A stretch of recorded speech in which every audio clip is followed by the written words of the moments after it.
let me get right into this, the coverage of this YSL trial for the week. Again, there was only one day of trial this week, but I won't say it was really like an impactful one. You know, if you blinked, you might have forgotten that it even happened. And if you blink going forward, you might forget it ever happened, because it was very low energy. It wasn't a whole lot going on. Some of the testimony, I didn't even understand the purpose of it, but we'll get into that. But first, before we get any further, I forgot to talk about something last week.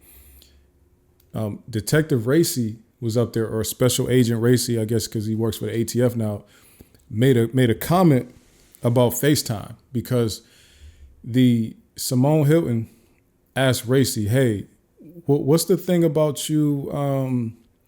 You can't. Why can't you give FaceTime information?" Pretty much, and because you can't. You've only been telling us about phone calls, but you haven't told us about any FaceTime calls these people made to each other. And he established that they had iPhones. She's like, "Why couldn't you give us this FaceTime info?" And he was like, "Because FaceTime information is not information that we can get by if we do a subpoena to the cell phone carrier. They don't have that type of information. It's separate information, which is tracked as data, and it's not tracked as cell phone information. It doesn't ping off of a cell phone, a cell tower, the same way a phone call would."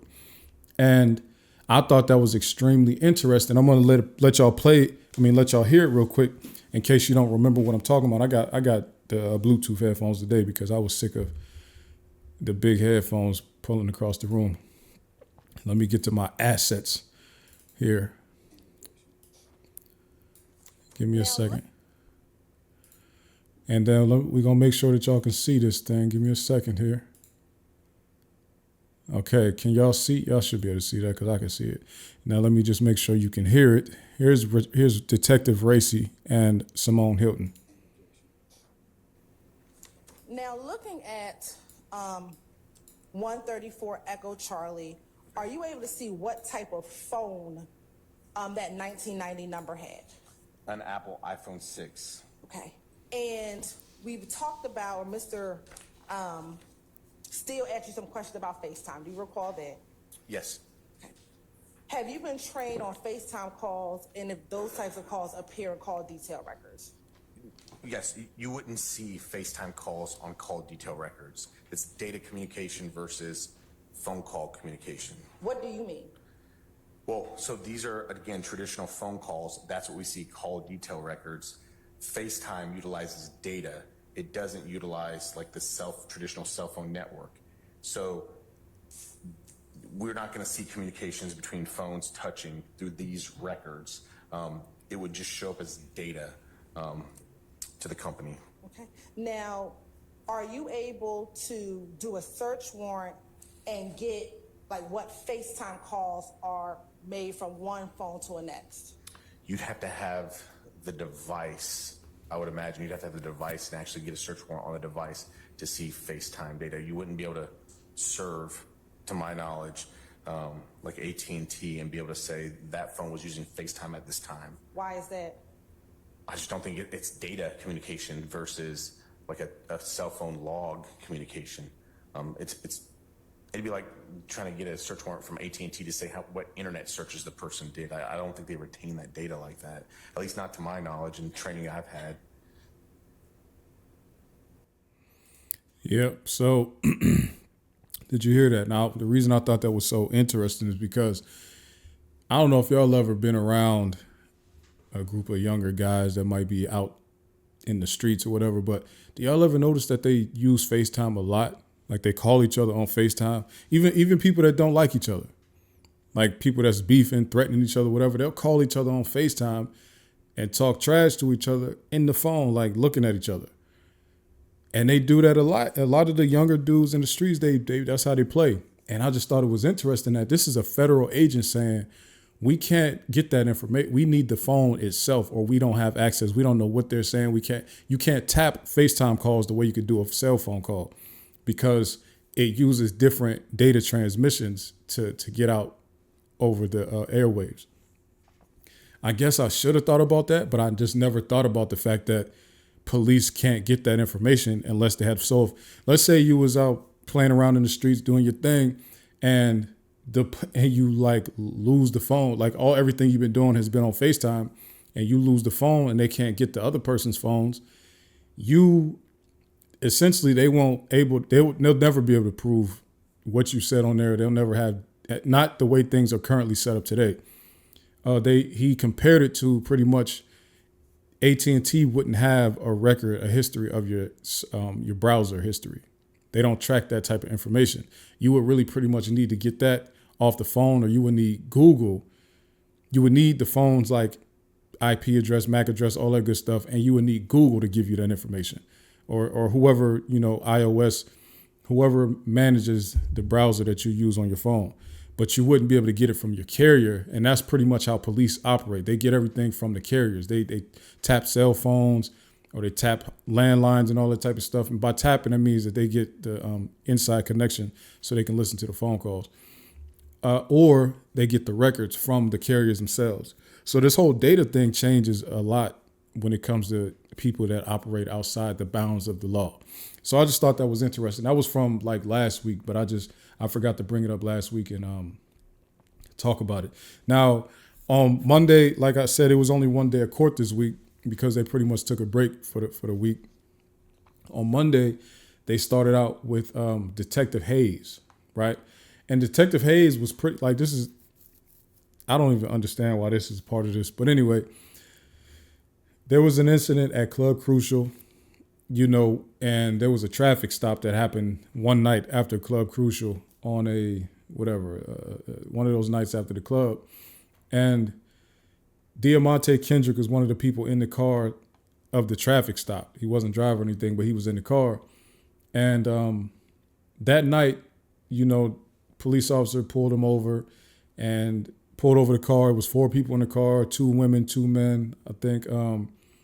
One of them was YSL Duke. Another one was Diamante Kendrick. I guess they trying to say like this is one of the crimes that they committed together or whatever, because you got Duke and you got Kendrick together, 2 YSL members. And so they get pulled over after the club, whatever. The police found some weed, like a little bit of weed. They also found a gun in the car, but they didn't find the gun on anybody in the car. It was, I guess they said it was in the back pocket of the chair. Behind the seat. So they pretty much eventually, we found this out after listening to the whole testimony, but pretty much the gun charge was put on Diamante Kendrick at first, but then when they sent the gun to the lab for testing or whatever, they never found any evidence that it belonged to him or anybody else in the car. So they dropped the charges. So essentially, this thing is just being brought into this trial, I would say for no reason, but I guess mainly to show that there have been previous incidents at and around Club Crucial, which they say some of these violent incidents are related to the Donovan Thomas murder and then a bunch of shootings after that. But to me, this is more of the prosecutor playing the whole, well, let me just throw this out there and see if maybe the jury will think there's a connection between this other stuff. Once again, still not showing proof of anything. But so one thing that I thought was interesting is that the police officer, he got up there, Detective Hayes got up there and just lied so bad because the prosecutor was asking him what happened that night, and Hayes is up there giving an account of what happened.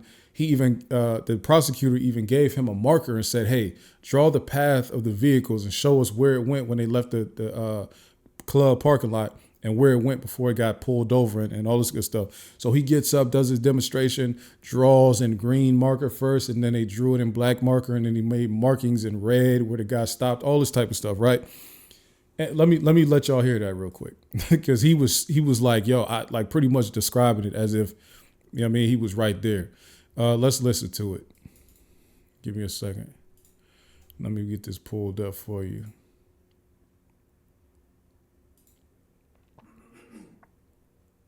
Do you recall if during directed patrol on January 6, 2015, any stops were made? Yeah, I heard my lieutenant, which his unit number is 1191, pull out on a traffic stop of a vehicle that just left Crucial, heading eastbound down Donald Lee Hollowell. I heard him pull out on radio. I also saw his blue lights click on. And He pulled over a red Dodge Sport Utility Vehicle, Durango. Okay, all right. I would like, for the purposes of the record, if you would take this green marker, and don't be afraid to use it, mark it good. The path that you saw that vehicle leave Club Crucial on January 6th to the point where it stopped. Okay.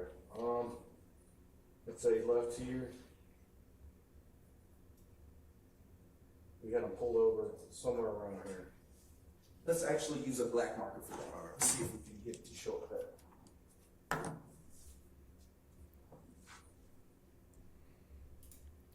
All right, so if y'all couldn't tell, that's pretty much what was going on, right? He was marking and saying, yeah, this is where the car was driving to, and this is where, I have firsthand knowledge. This is where it's going. Then he keeps on talking, telling the whole rest of the story, and this goes on for some time. And then on cross-examination, you get Attorney Harvey, which is Yak Gotti's lawyer, and he says, let me let y'all hear it. He just pretty much like showed the world that this dude was lying for no reason at all. Again, Good morning, sir. I just want to ask you just a few questions about your testimony so far. You testified that you saw a Dodge Durango and you drew the path of the Dodge Durango. Yes. Did you see the Dodge Durango throughout the course of that path? No, I heard the vehicle. I heard like the siren to pull it over. I heard my sergeant or my lieutenant come over the radio with the stop, and when I came out, it was already stopped. So how did you know to draw that red path of the Durango if you didn't see it? Because there's an entrance and an exit to it, like entrance, and I just kind of speculated. Y'all hear that foolishness? This is pretty much, you can hear the lying in his voice. Like there's an entrance and an exit. So he starts stuttering and everything. Like, and think about it. That was Harvey's first question. Why does Attorney Harvey know? He already knew ahead of time. Why did he know that cop didn't see what happened? And if Harvey knew that, that means that the cop should have known that other people knew that. And why didn't the prosecutor know that? And why didn't the prosecutor redirect the cop to say something different when he started to describe that path? Right? So I don't understand how the state fumbled with that witness like that. That was ridiculous. Like so not only do I feel like this traffic stop incident at Crucial on January 6th was completely pointless to this case. Now you're just bringing up witnesses that are just flat out lying within minutes of each other. And he even said, I was just speculating. And the crazy thing about it, one thing that I don't know if y'all seen with this cop, when the cop was first describing the incident that night in the traffic stop with the prosecutor, the defense objected to it. They pretty much said hearsay. So they knew that this man didn't see it. And the judge said, they pretty much asked the cop, like, did you see it? And the cop was like, yeah, I saw it. And so the judge overruled the objection and said, all right, go ahead, you can answer the questions. And then immediately upon Weinstein questioning this man, we find out that he was actually speculating and he didn't see where that vehicle went. Now, that doesn't mean that none of the rest of the stuff he described happened, but it's just to say that he was lying already in his testimony. And then, of course, like I said, they dropped a gun charge against Kendrick. So it's like they really knew that the person was lying about this whole thing. And then, after this person gets up there, Shard is the one that came up questioning, cross-examining Hayes, letting it be known that the gun charges got dropped and they decided not to prosecute. Then that testimony was done. That was a pretty quick one. That was nothing. And then next up, they had an Officer Volley who worked, he worked as a deputy in the Fulton County Jail, right? So I was really confused about this because the only thing they brought him in to do was talk about what Diamante Kendrick's arrest, like his booking information. Pretty much he was booked on this date, then they let him out on this date. That was really all that they came in to talk about. They said, okay, well, if he was arrested on this date, 2015, and he was born in 1992, how old was he back then? Or they was like, or if he's 31 now, how old was he 9 years ago? And this is big awkward silence because the man is trying to do the math in his head and he keeps saying wrong numbers. He's like, if he's 31 now, 9 years ago, what was he, 19? No, what was he, 28? Like, he just was terrible with the math, and the prosecutor kept asking him, trying to get him. I'm just trying to figure out, why was that relevant at all? Why was anything about what Officer Anthony Volley got up there to say, why was any of it relevant to this case? I don't understand at all why he was there. He shouldn't have been there. It wasn't about anything, and it was a waste of time. I mean, the prosecutor, y'all are confusing me, man. I'm sure somebody on that team is watching it. Please help me understand why y'all are calling some of these witnesses. It makes no sense.